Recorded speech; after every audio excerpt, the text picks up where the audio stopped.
Basically আমরা এখন আমাদের যে রোভারটা আছে, রোভারের যে মিসাইল সিস্টেমটা আছে সেটাকে প্র্যাকটিক্যাল দেখাচ্ছি। এটা রেঞ্জ হচ্ছে 200 কিলোমিটার। এটা জাস্ট ডেমো পারপাস, বাট আমরা অলরেডি এরোস্পেস নিয়ে কাজ করতেছি, যেখানে আমাদের নিজস্ব ল্যাবে আমরা রকেটরি অ্যান্ড মিসাইল তৈরি করতেছি। এখন যেহেতু এখানে অরিজিনাল রকেট দেখানোর পারমিশন নেই, তো সেক্ষেত্রে আমরা এখানে সলিড ফুয়েল এবং বেশ কিছু গ্যাস ইউজ করে একটা ডেমনস্ট্রেশন দেখাচ্ছি।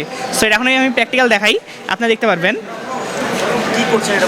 বেসিক্যালি এখানে আমরা গ্যাস দিচ্ছি, আমাদের এখানে হাই স্পার্ক মডিউল জেনারেল তৈরি করতেছে, একটা মানে গ্যাস তৈরি করতেছে যেটা অনেক হাই রিলিজে ব্লাস্ট করবে, অ্যান্ড সেই ব্লাস্টটাই কিন্তু আমাদের এই সিরিজটাকে দূরে পাঠিয়ে দিবে, যেটা একটা স্পিড তৈরি করবে। এটা হচ্ছে আমাদের মেইন বেসিক্যালি হচ্ছে মিসাইল সিস্টেম ছিল। আমি নিজেই দেখছেন যে কী পরিমাণ আসলে চমকে গেছি, এবং এই যে মিসাইল সিস্টেমটা তারা যেটি দেখালো, এটি বাংলাদেশের যে অবস্থা এখন, বাংলাদেশে একেবারেই আমাদের এয়ার ডিফেন্স সিস্টেম বা অন্যান্য কারিকুলাম যেগুলি রয়েছে সেগুলি তো আছেই, কিন্তু এর পাশাপাশি এই যে আমাদের যে বিজ্ঞানীরা এখানে আছেন যারা এই সিস্টেমটাকে জেনারেট করেছেন, এই সিস্টেমটার আমরা বাস্তব রূপ দেখালাম। আমরা তাদের কাছে আরও শুনবো যে এই যে এখানে আরেকটা সিস্টেম রয়েছে, এই যে জ্যামার সিস্টেম, যেটি এই যে এই ড্রোন, আমি ধরে নিলাম বাংলাদেশকে কোনো এক শত্রুপক্ষ যাদের সঙ্গে বৈরিতা আছে আমাদের, তারা আমাদের দেশে এরকম একটি ড্রোন পাঠালো আমাদের ক্ষতি করার জন্য। এই ড্রোনটিকে এই মিসাইল সিস্টেমের যে সিস্টেমটা রয়েছে, তারা যেটি এআই সিস্টেমের একটা মডিউল তারা জেনারেট করেছে, এই সিস্টেমটা এটাকে কিভাবে নিজেদের নিয়ন্ত্রণে নিয়ে এটি দিয়ে যারা আমাদেরকে ক্ষতি করার জন্য পাঠিয়েছে উল্টো তাদের কাছেই হামলা করা যাবে, এই বিষয়টা আমরা একটু আপনার কাছে জানতে চাই যে এটা কিভাবে সম্ভব। ধন্যবাদ। যদি এই মুহূর্তে কোনো শত্রুপক্ষ আমাদের দেশে একটা ড্রোন পাঠায় আমাদের দেশে নজরদারি করার জন্য অথবা ড্রোন হামলা করার জন্য, সো এক্ষেত্রে আমরা জেনারেলি যেটা করি, একটা অ্যান্টি ড্রোন সিস্টেম লঞ্চ করে দিই, যেটা ওই ড্রোনটাকে ধ্বংস করে দেয়। আপাতত দৃষ্টি থেকে এটা দিয়ে আমরা কিন্তু সেফ হই, কিন্তু আমরা দেশের কোনো প্রফিট করতে পারি না, এবং আমরা চাইলে আমাদের যে কনসেপ্টটা আছে এটার মাধ্যমে কিন্তু দেশের সম্পদকেও আরও বাড়াতে পারবো।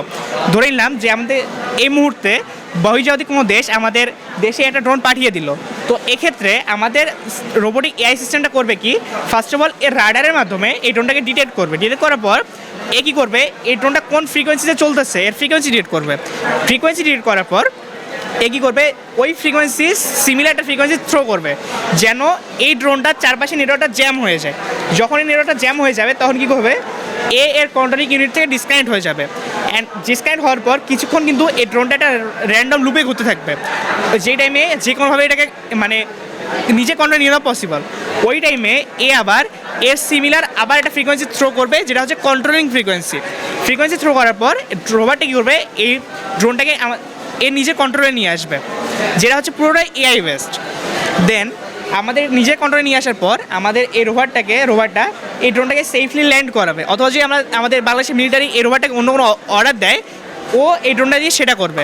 বাট জেনারেলি কী করবে, যদি কোনো অর্ডার না থাকে তাহলে সে সেফলি এই ড্রোনটাকে বাংলাদেশের মাটিতে সেফলি ল্যান্ড করাবে। এরপর কী হলো আমি সেটা বলি। আমাদের জেনারেলি আগের কনসেপ্টটাতে যেটা হইতো যে কোনো অ্যান্টি ড্রোন সিস্টেম থ্রো করলে ওই ড্রোনটা ডিস্ট্রয় হয়ে যেত, এতে কিন্তু আমাদের দেশে প্রফিট করতে পারতাম না, পাশাপাশি আমাদের দেশের একটা অ্যান্টি সিস্টেমটা কমে যেত, পাশাপাশি এটা ইমপ্লিমেন্ট করতে আমাদের যে কস্টটা এটা একটা ফ্যাক্ট থাকতেইছে। তো আমাদের এটা জেনারেলি কী হচ্ছে, আমাদের কোনো অ্যান্টি সিস্টেম নষ্ট করতে হচ্ছে না, পাশাপাশি আমরা এখান থেকে একটা প্রফিট করতে পারতেছি। যেমন এই ড্রোনটা যদি আমাদের দেশের সীমায় চলে আসে তাহলে ইন্টারন্যাশনাল আইন অনুযায়ী আমরা কিন্তু এটাতে অধিকার আছে আমাদের। তো তার মানে এভাবে আমরা আমাদের দেশের সম্পদকে বাড়াতে পারতেছি। তো এটাই হচ্ছে আমাদের মেইনলি এয়ার হ্যাক জ্যামিং সিস্টেমের মেইন কনসেপ্ট।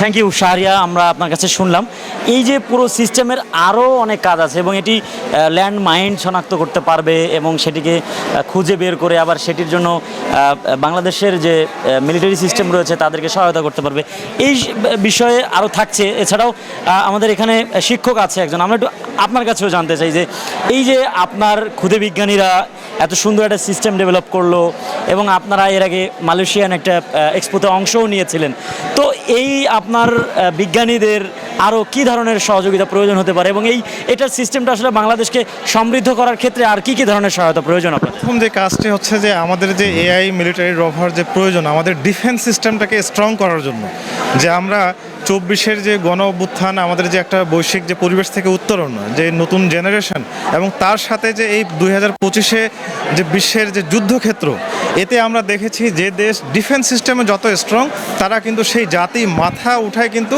বাঁচতে পারে।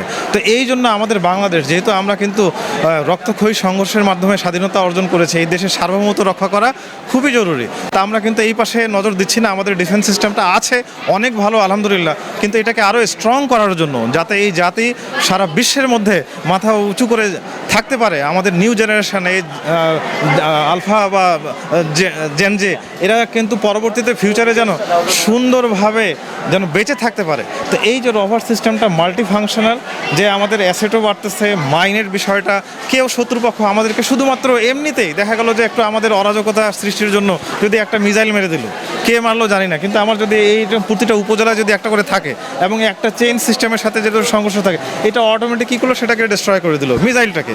এই মুহূর্তে আপনাদের এই প্রজেক্টটাতে আর কি ধরনের সহযোগিতা? প্রথম সহযোগিতা হচ্ছে বাংলাদেশ গভর্নমেন্ট এবং ডিফেন্স সিস্টেম যেন এই বিষয়টাকে আমলে নেয়। যখনই আমলে নেবে তার এই গুরুত্ব, এবং এটা বাংলাদেশের জন্য স্বাধীনতার সার্বভৌমত্বের জন্য যে আসলে গুরুত্ব, তারাও কিন্তু সেটা বুঝতে পারবে, এবং তারা কিন্তু ঝাঁপিয়ে পড়বে, লুফিয়ে পড়বে এই বিষয়টার উপর। যেমন নিউ জেনারেশনকে সেই সুযোগ করে দেবে। এই সুযোগ করে দিলে গবেষণা যদি আমরা করতে পারি, তাহলে এটা কিন্তু আরও ভাস্ট হবে।